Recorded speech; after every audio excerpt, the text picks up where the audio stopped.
What is going on, everybody? My name is Keenan Costain, and welcome back to another episode of Hornets Recap. On today's episode, we're going to be discussing the Miami Heat versus Charlotte Hornets game that took place last night on November 7th, 2025. So, without further ado, let's take a look at the box score. All right, everybody. So, as you could see, the final score was 126 to 108. Miami getting the home victory over Charlotte. So the players that participated in this game or played in this game, we'll start with the Hornets with Miles Bridges with 14 points, 12 rebounds, 7 assists, 4 for 16 from the field, 25% field goal percentage, and 0 from 5 from 3. Brett shot 100% from the free throw line. Ryan Kalkbrenner, 10 points, 5 rebounds, 4 blocks, 5 for 7 from the field, 71.4%. Got Trey Mann with 20 points, 9 rebounds, 7 assists, 7 for 24, 29.2%. And he got 2 for 8 from 3. Sion James with 10 points, 2 rebounds, 1 assist.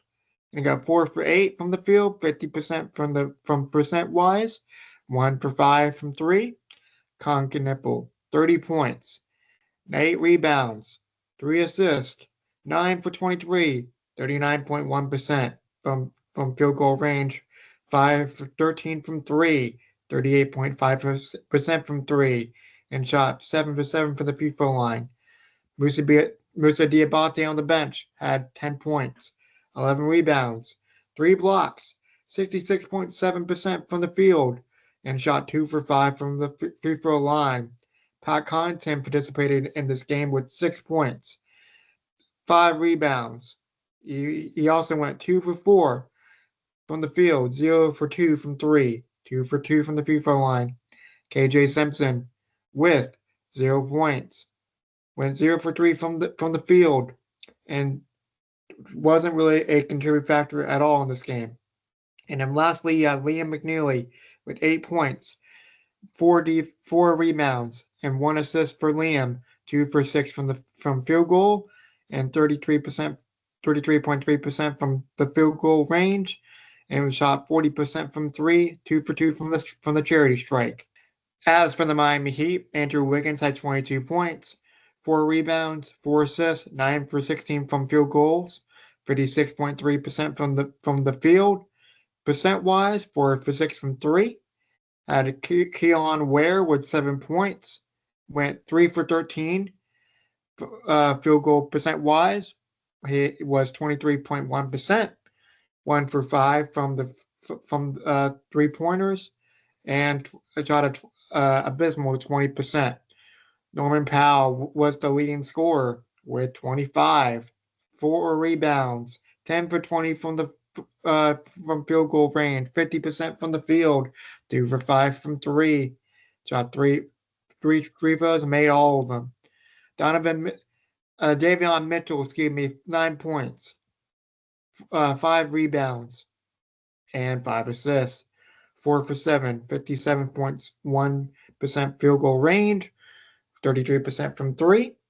And then P.O. Larson had 19 points, 4 rebounds, 2 assists, 1 steal, and he had 8 for 11, 72.7%, 33.3% from 3, and shot 67.7% from the charity strike. For the bench, we had Simon Fontiero had 11 points, 3 for 6 from field goal, 50% from field goal percentage, 33.3% from 3, 4 for 4 from the field. Jamie Jaquez Jr. had 18 points off the bench, 8 for 15 from the field, 53.3%, 1 for 1 for 3, 100% percentile, and 1 for 2 from the free throw line. Nikola Jovic had 10 points, 4 rebounds, 3 assists, 4 for 6 from 3, 66.7%, and 2 for 2 from the charity strike. And Drew Smith, the last player on this list, 5 points, went 40% field goal percentage, 2 for 5, 50% from 3. All right, so when it comes to the recap of this game, Miami came out posting an historic first quarter, scoring 53 points in the first, which became a franchise record in any quarter for the Miami Heat, which is the second highest quarter in NBA history. While the Hornets, meanwhile, was able to score just 33 points in the first quarter. Later in the second, the lead grew for a 64-38 lead with 9:20 left in the second quarter, but a 27 to 2 run later in that quarter was able to make it a 66-65 Miami lead, and the halftime score was able to be trimmed down to at least 3-point lead for Miami. In the second half of this game, Miami was able to make it an 8 to 10 point game the rest of the way until eventually pulling away in the fourth. Now, what do I think of this? Okay, so what I read in the box score is that we had no LaMelo Ball, no Brandon Miller, no Colin Sexton, no Grant Williams, and no Josh Green. That's 5 players out in last night's game. And you basically had the rookies, per usual, this season alone, doing their thing. Kon, Ryan, and Sion, putting up points. And they got off to a slow start, which is not good. Not good at all. And they need to get better at that, for sure. And when it comes to the coaching and players, coaching was a little bit better this game than despite being a very slow start. And a lot of people, when it comes to the players themselves, Musa, Trey, Ryan, and Kon, which I'll get to more in a second, was able to trim down that lead in the second quarter to make it a 27-2 run. And I was able to watch this game last night on the telecast with Eric Collins and Dell Curry. And when I was able to see that run happening, I just couldn't believe it. It was surprising how big of a lead it was for Miami.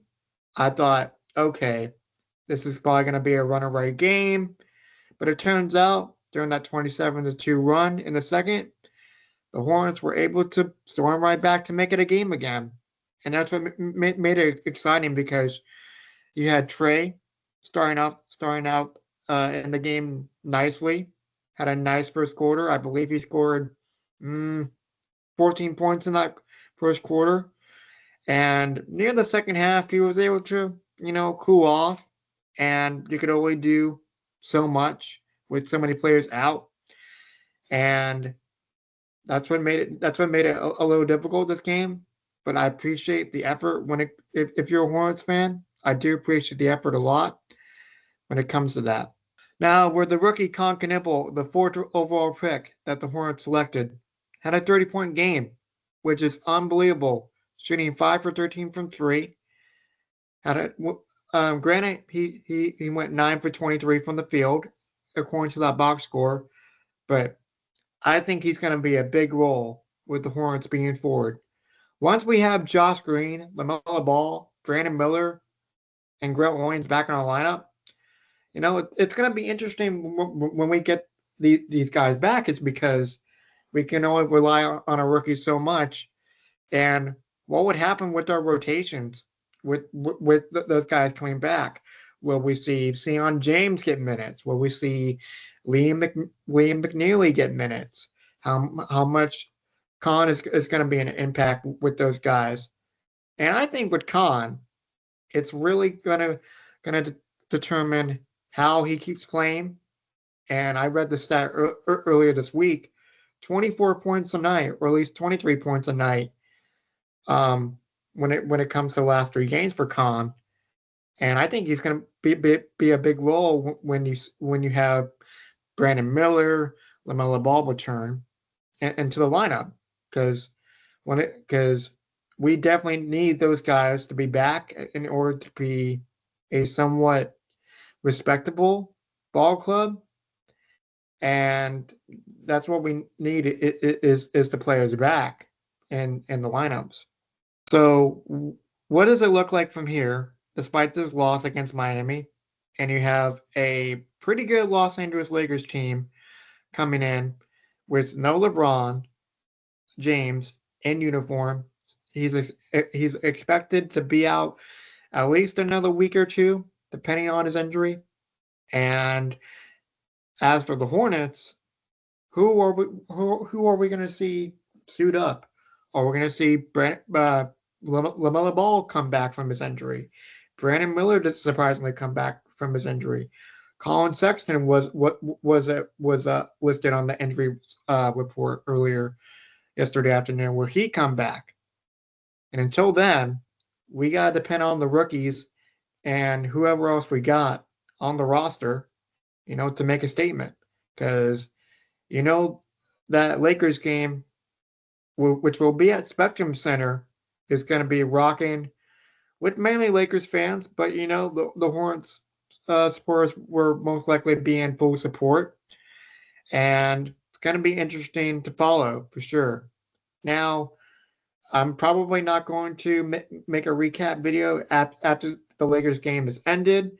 I'm probably going to wait a few games to see where we are, and just to see where the team is at a point. But overall, I'm not that mad about the performance. Despite the slow start. And with that being said, if we just keep making adjustments with players coming back eventually, I think we'll be right in it. So those are my thoughts on the Miami Heat game, and shout out to them, man. They played a better physical game than us, and granted, we were down 5 players, which is our excuse, but this is the NBA, man. You gotta make stuff happen. Kind of like what I said in the Pelicans review. You just gotta make things happen despite who you have, and let's just see what happens. It's going to be a tough game going forward. Los Angeles Lakers, really good team in the West right now, despite LeBron being out. And so those are my thoughts on the Miami Heat Charlotte Hornets game. Once again, the final score being 126-108. Hornets fall to 3-6. Not the best start I was looking for as a fan, but if you're a Miami Heat fan, getting 2 out of the 4 games against Charlotte already this early in the year seems to be pretty good. And despite the fact that this being an NBA Cup game will play a significance down the road for all the teams that are playing involved. So those are my thoughts on that. Let me know what you think down below. And until next time, have a good one.